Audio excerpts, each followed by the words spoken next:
데살로니가전서 강의 12번째 마지막입니다.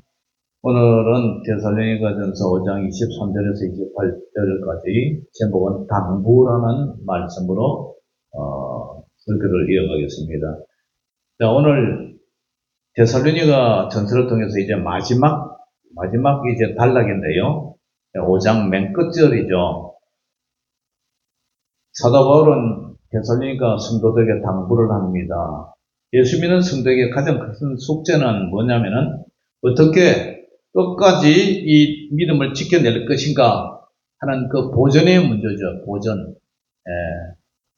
그래서 우리는 구원이 하나님의 전적인 은혜임을 고백하지만 동시에 세상 속에서 거룩을 어떻게 지켜내느냐, 그런 무거운 책임 속에서 우리가 살아가고 있어요. 다 예수님을 믿죠. 믿지만 그 믿음을 정말 하나님 신실한 말씀대로 살아가느냐, 보전시키느냐. 오늘 바울은 데살로니가 전서를 마무리하면서 이 고민에 대한 해답을 제시합니다. 구원은 전적으로 하나님의 은혜지만, 은혜로 시작했지만 그 구원의 완성, 다시 말해서 보전을 위해서 성도가 마땅히 짊어져야 할 책임이 뭐냐? 그것은 거룩이라는 거예요. 거룩. 내가 거룩하니 너희도 거룩하라. 오늘 첫 번째로 평강의 하나님이 친히 이루시는 거룩이에요. 자, 23절, 24절 같이 읽어봅니다. 시작. 평강의 하나님이 친히 너희를 온전히 거룩하게 하시고 또 너희의 온 영과 혼과 몸이 우리 주 예수 그리스도께서 강림하실 때에 흠없게 보존되기를 원하노라. 너희를 부르시는 이는 미쁘시니 그가 또한 이루시리라. 아멘. 여기서 핵심되는 단어가 평강의 하나님이 친히 직접 어떻게 해요? 너희를 온전히 거룩하게 하시고 하나님이 온전히 거룩하게 하신다는 거죠. 또 너희의 온 영과 혼과 몸, 우리의 온 영과 혼과 몸, 이것이 우리 주 예수 그리스도께서 재림하실 때에, 강림하실 때 그때에 흠없이 보존되기를 원한다. 그리고 너희를 부르시는 그 하나님은 미쁘시니 신실하시니 또 하나님이 또한 이루실 것이다. 그런 얘기죠. 오늘 사도 바울은 거룩의 주체가 우리가 아닌 평강의 하나님임을 선포하고 있습니다. 하나님은 우리를 부르셨고요. 부르신 분은 또 미쁘시다. 신실하시다는 거죠. 하나님 여러분 신실하시잖아요. 우리 사람처럼 이랬다 저랬다가 아니라 항상 거룩하시고 신실하세요. 또 하나님은 하나님의 명예를 걸고 우리를 끝까지 흠없게 만들어 가세요. 여러분, 야곱은 태생적으로 속이는 자였어요. 사기꾼이죠, 사기꾼. 자신에게로 축복권을 쟁취하려던 흠만한 인간이었습니다. 그러나 하나님은 베델의 광야에서 도망자 야곱을 만나서 내가 너와 함께 있어 네가 어디로 가든지 너를 지키겠다. 그리고 내게 허락한 것을 다 이루기까지 너를 떠나지 아니하겠다. 야곱에게 일방적으로 이렇게 보존의 약속을 하셨어요. 그 후에 20년의 하란 생활 동안 외삼촌 라반의 속임수 속에서도 이 야곱을 지키셨고 마침내 야복 강가에서 이 야곱이 한도 뼈를 쳐서라도 야곱을 이렇게 빚어내셨어요. 그래서 너 이름을 이제는 야곱이라 하지 마라. 네 이름을 이스라엘이라 하라. 왜냐? 네가 하나님과 겨루어서 이겼기 때문에 이긴 자로서 너는 이스라엘을 하라. 그렇게 말씀하셨어요. 그리고 야곱이 온전해진 것은 야곱이 그의 거룩한 성품 때문에 그런 것이 아니라 야곱을 보존하기로 작정하신 그 하나님의 지배한 사랑과 신실함, 미쁘심 때문에 그렇게 된 거예요. 다시 말해서 오늘 저와 여러분들이 오늘 이 자리에 앉기까지 우리가 잘나서 우리가 신실하고 거룩해서 여기까지 온 게 아니에요. 하나님이 일방적으로 우리를 이끌어내시고 그렇게 다듬어 가셨단 말이죠. 예수님은 베드로가 자신을 3번씩 부인할 것을 이미 아셨어요. 그리고 사탄이 밀가루듯 하려고 베드로를 요구했으나 주님은 내가 너를 위하여 내 믿음이 떨어지지 않기를 기도하였노라. 할렐루야. 그래서 베드로가 처참한 실패 후에도 다시 일어나서 사도로 보존될 수 있었던 것은 베드로의 각오가 뭐 대단해서가 아니라 베드로가 보지 못하는 곳에서 주님이 베드로를 위해서 기도하시고 중보 기도하셨다는 거죠. 그 덕분이에요. 그래서 보존이라 말은 지킨다는 뜻이거든요. 지키는 것은 우리의 의지 위에 있는 주님의 결과는 우리 의지 위에서 군림하시는 우리 예수님의 결과입니다. 그래서 빌립보서 1장 6절에도 너희 안에서 착한 일을 시작하신 이가 그리스도 예수의 날까지 이루실 줄을 우리는 확신하노라. 할렐루야. 그러므로 거룩한 평강의 하나님의 손에 붙잡힐 때 거룩한 하나님의 자녀로 변화될 줄 믿습니다. 두 번째는 기도로 연대하면서 서로를 보존하라. 서로를 지켜나가라는 거죠. 자, 25절, 26절 시작. 형제들아, 우리를 위하여 기도하라. 거룩하게 입맞춤으로 모든 형제에게 문안하라. 하나님이 우리를 보존하시고 지키시지만 성도는요, 그 은혜를 유지하기 위해서 기도로 연대할 책임이 있어요. 성냥개비 하나 있는 것은 금방, 장작불이 하나 있는 것은 금방 시타고 말지만 여러 뭉치가 장작개비가 이렇게 뭉쳤을 때 그 화력이 씌어지는 것처럼 우리도 그죠? 두세 사람이 내 이름으로 모인 곳에 내가 너와 함께하면 그러잖아요. 한 사람보다는 그죠? 삼겹줄은 쉽게 끊어지지 아니하듯이 한 사람보다는 세 사람이 낫다는 거예요. 그만큼 연합이 필요하다는 거죠. 바울은 우리를 위하여 기도하라고 요청해요. 이것은 하나님의 보존 사역이 공동체, 교회 공동체의 기도를 통해서 지상에서 실제가 되기 때문이에요. 그리고 또 형제들은 어떻게 해요? 거룩하게 입맞춤으로 모든 형제에게 문안하라. 이 데살로니가 교회 성도님들은 서로 거룩하게 입맞춤으로, 이 말은 신실한 마음으로 서로를 인사하고 친교하면서 모든 형제 문안하라 이런 뜻이죠. 그래서 이러할 때 서로가 연대하고 서로를 보존하는 이런 공동체가 필요하다는 거죠. 사울왕은 다윗을 향한 시기와 질투에 사로잡혀서 이 다윗을 죽이려고 혈안이 되어 있습니다. 하나님이 다윗을 이스라엘의 두 번째 왕으로 이렇게 세우셨지만 다윗의 그 생명이 보존되는 과정에는 요나단이라는 이 친구의 사울의 아들 요나단의 목숨 건 헌신이 있었어요. 요나단은 자기 아버지 사울의 권위를 무릅쓰고 이 다윗에게 피할 것을 알립니다. 그리고 이 친구 다윗을 위해서 이렇게 변호를 하죠. 여호와 앞에서 언약을 맺고 그의 영혼을 격려를 했어요. 그리고 거룩한 생명은 홀로 지키는 것이 아니라 요나단처럼 지체를 위해서 서로 이 방어벽을 쳐주는 것, 이런 기도의 동력자가 필요하죠. 기도의 연대를 통해서 보존이 된다, 지켜진다는 거예요. 세상에 덕불 장관은 아무도 없어요. 혼자서는 절대로 교회도 안 되고, 그 다음에 가정도 혼자서는 절대로 안 돼요. 부부가 서로 도와주고 밀어주고 기도해주고 협력할 때 그 가정이 유지되지 혼자서는 절대로 안 돼요. 우리 시차례에 어느 목사님 한 분 계셨는데 그 목사님이 목사가 됐으면 얼마나 전도하고 교회를 세우고 싶었겠어요. 그런데 사모님이 그죠? 도와주지 않고 떠나버렸어요. 그래서 목사님 혼자 계시다가 이번에 이제 은퇴했는데 성도가 한 사람도 없는 거예요. 그래서 한 사람도 없는 교회 어떻게 해요? 그냥 노예에서 그냥 폐쇄하기로 문 닫았고 없애버리기로 그렇게 결정을 했대요. 그러니까 혼자 됩니까? 둘이서 해도 잘 안 되는데 혼자서 어떻게 밥에 먹고 끓여져 없었고 전도하러 다니겠어요.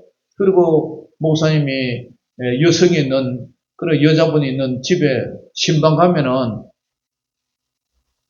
갈 수가 있습니까? 사모님이 없는데. 그러니까 성도도 마찬가지예요. 서로 보존하고 서로 지켜주고 서로 연대를 하는 그런 협력이 필요하다는 거예요. 그래서 로마서 15장 30절에도 형제들아 내가 우리 주 예수 그리스도와 성령의 사랑으로 말미암아 너희를 권하노니 너희 기도에 나와 힘을 같이하여 나를 위하여 하나님께 빌어 그래요. 너희 기도에 나와 힘을 같이 하라는 거예요. 같이 해서 하나님께 빌자는 거죠. 그렇기 때문에 혼자서는 안 되는 거예요. 합력하여 설리르는 거예요. 합력하여. 세 번째로는 말씀의 통찰에 머무는 영적 책임이 필요하다는 거죠. 27절에서 28절 읽어보면 시작. 내가 주를 힘입어 너희를 명하노니 모든 형제에게 이 편지를 읽어주라. 우리 주 예수 그리스도의 은혜가 너에게 있을지어다. 내가 주님을 힘을 입어서 너희를 명하는데 모든 형제에게 이 편지를 읽어주라. 이 당부의 말씀을 사도 바울이 마지막에 데살로니가 전서 이 편지의 마지막을 읽어주라는 거예요. 그리고 이제 축복을 하죠. 우리 주 예수 그리스도의 은혜가 너에게 있을지어다 하며 축복 기도를 하죠. 그래서 바울은 이 편지를 모든 형제에게 읽어주라 의미의 명예요.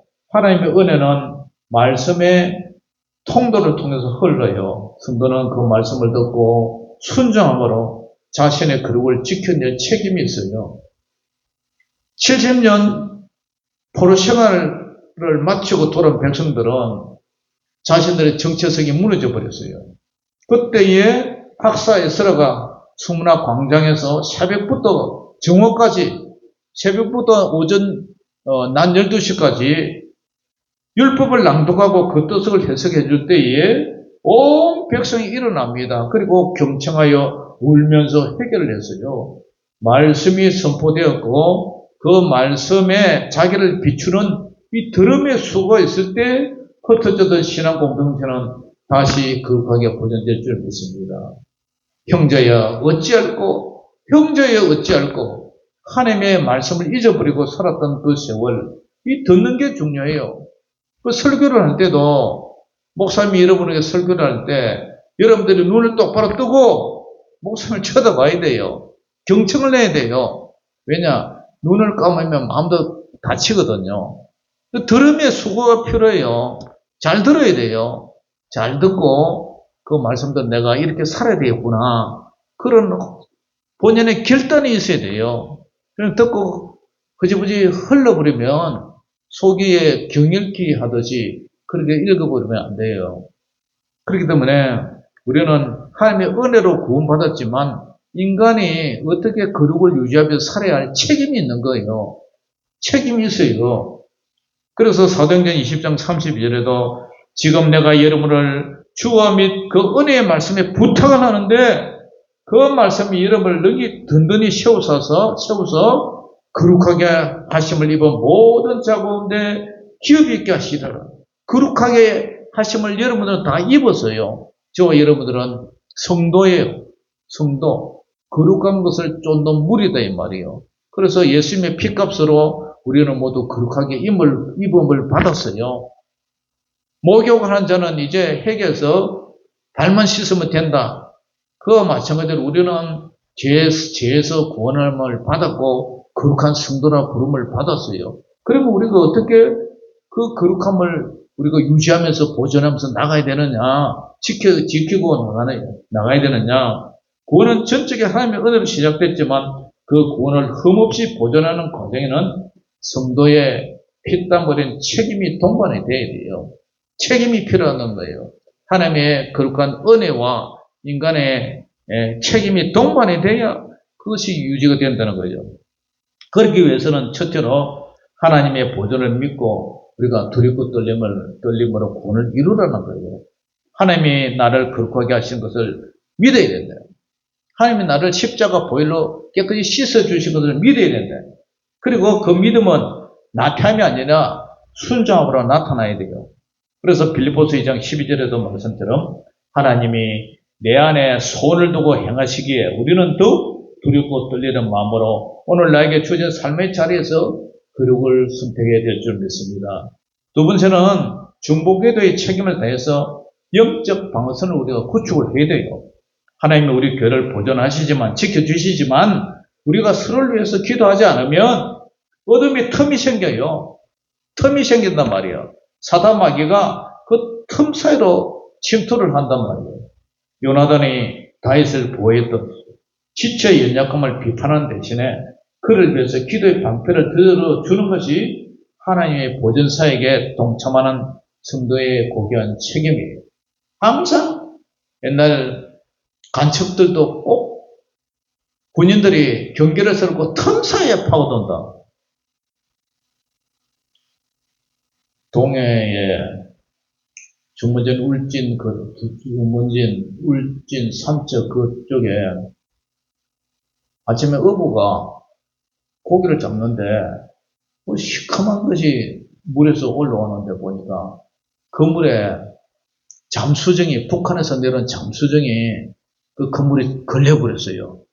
그래가지고 잠수정 위에 뚜껑을 열고 올라온 북한 무장공비들이 건물을 갖다가 이렇게 막, 건물을 그 건물로 저기 포획이 됐으니까 건물을 막 뜯어가지고 이게 빠져나가려고 그 예스름 장면을 어부가 봤어요. 그런데 그때 현대의 정주영 회장님이 소를 갖다가 1,001마리인가 몰고 북한으로 올라간 지 그 다음 날이에요.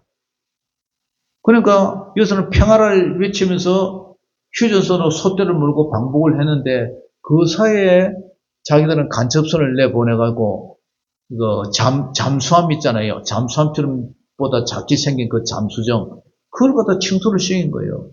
이 사탄 마귀라는 것은 항상 틈만 생기면 파고들어요. 가정에 파고들면 부부싸움이 일어나고, 교회에 파고들면 교회 시험이 생기고, 계속 그런 식으로 파고들어요.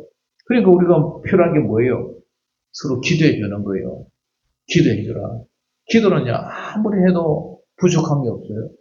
기도를 해야 될 줄 믿습니다. 그리고 세 번째로, 말씀의 굴 앞에 자신을 비추는 수고를 멈추지 말아야 돼요. 성경을 읽을 때에 이 성경 말씀이 나한테 비춰야 돼요. 성경 말씀을 읽을 때에 지식으로 읽는 것이 아니라 그 말씀을 내 마음에 비추어서, 내 마음의 거울에 비추어서, 말씀의 거울에 내 자신을 비추어서 내 죄가 드러나고, 그래야 내 가슴을 치면서 하나님 뜻대로 살 것 아닙니까? 하나님 말씀을 통해서 우리를 인도하세요. 구원의 길로 인도하신다는 거예요.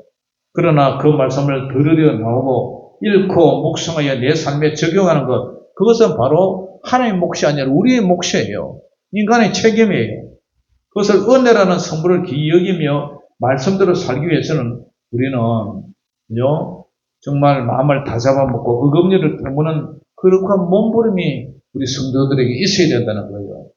그렇기 때문에 오늘 말씀의 결론이 뭐냐면은 데살로니가전서의 마지막은 하나님의 믿으심과 성도를 향한 당부가 서로 교차하며 끝이 나요. 재림은 오늘 예수님이 재림할 때 우리 성도들은 거룩하게 하시고 또 너희의 온 영과 혼과 몸이 우리 주 예수 그리스도의 강림하실 때 흐뭇게 보존되기를 원하노라. 오늘 3분설로 얘기를 하죠. 우리의 혼, 정신, 그 다음에 몸, 다 거룩하게 보존되라는 거죠. 그래서 주님과 신부된 우리가 만나는 혼인잔치에 재림 때 신랑은 예수님이지만 신부는 우리 성도들이잖아요. 그러니까 신부는 신랑이 자기를 끝까지 사랑하는 것을 믿지만은 그건 은혜죠. 동시에 그날을 위해서 자신을 정결하게 단장하는 책임은 우리 성도의 몫이라는 거예요. 예수님 재림할 때 신부 단장을 해야지.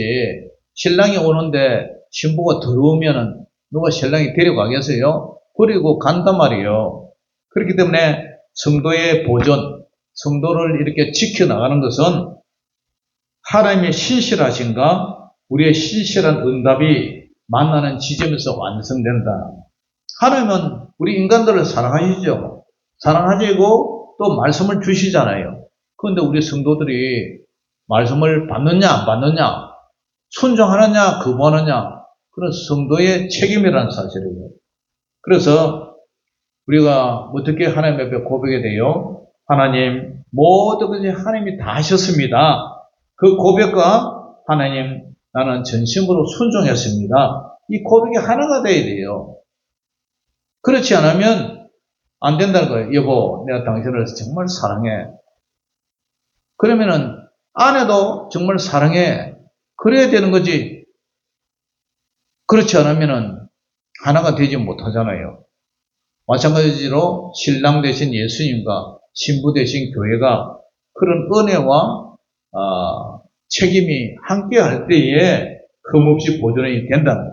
다시 말해서 주님 강림하실 때, 재림하실 때에 하나님의 은혜 안에서 끝까지 책임을 다하여서 흠없이 보존된 그런 성도가 되어야 된다는 거예요.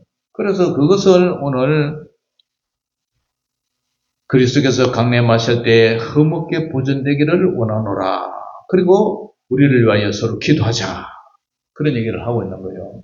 아무쪼록 우리의 생각과 우리의 마음과 우리의 몸이 하나가 되고 또 하나님 앞에 예수님이 재림하실 때에 더럽고 추하고 그런 것이 아니라 우리가 믿음이 날로 세월이 흐를수록 우리가 믿음의 장성한 분량이 충만하도록 우리가 자라나가야 되겠죠.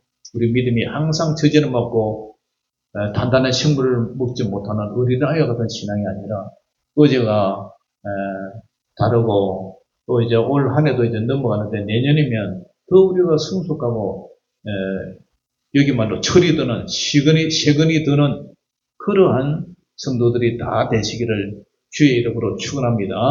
기도하겠습니다. 하나님 아버지 은혜를 감사합니다. 오늘 말씀을 통해서 예수님 재림 때에 우리의 모든 영과 혼과 육이 거룩한 하나님의 자녀로 보존되기 위해서 우리는 전적인 하나님의 은혜뿐만 아니라 우리 성도의 입장에서 우리가 지켜야 할 거룩의 사명을 잘 감당해서 하나님이 기뻐하는 그런 성도들이 될 수 있게 하여 주시옵소서. 모든 것에 성령 하나님 도와주셔서 우리가 또 신실한 지혜롭고 슬기로운 그런 신부 단장하는 그러한 신랑을 맞이하는 처녀가 될 수 있도록 우리 주님 우리를 붙잡아 주시옵소서. 예수님의 이름으로 감사하며 기도 올려옵나이다. 아멘.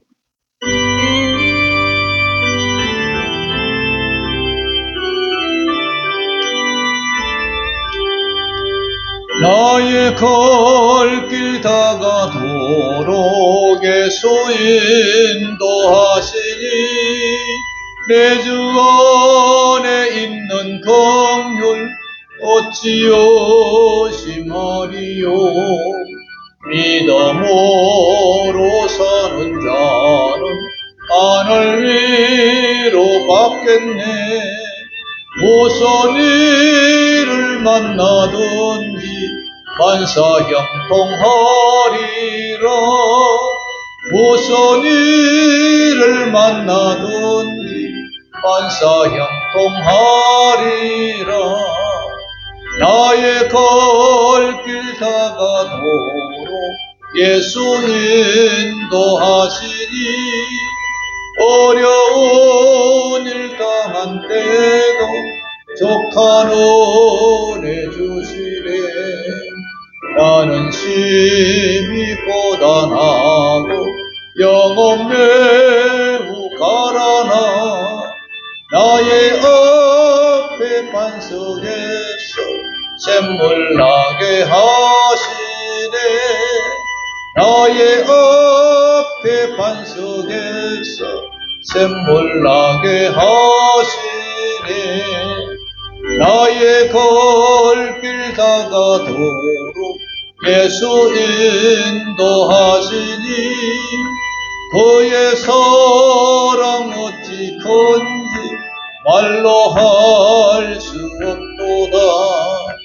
성령 감화 받은 영혼 하늘 날아갈 때에 영영 부를 나의 찬송 예수 인도하셨네. 영영 부를 나의 찬송 예수 인도하셨네. 아멘. 하늘에 계신 우리 아버지여, 이름이 거룩히 여김을 받으시오며 나라의 힘없으며 그 하늘에서 이룬 것 같이 땅에서도 이루어지이다. 오늘날 우리에게 일용할 양식을 주옵시고 우리가 우리에게 죄지은 자를 사하여 준 것 같이 우리 죄를 사하여 주옵시고 우리를 시험에 들게 하지 마옵시고 다만 악에서 구하옵소서. 대개 나라와 권세와 영광이 아버지께 영원히 싸움나이다. 아멘.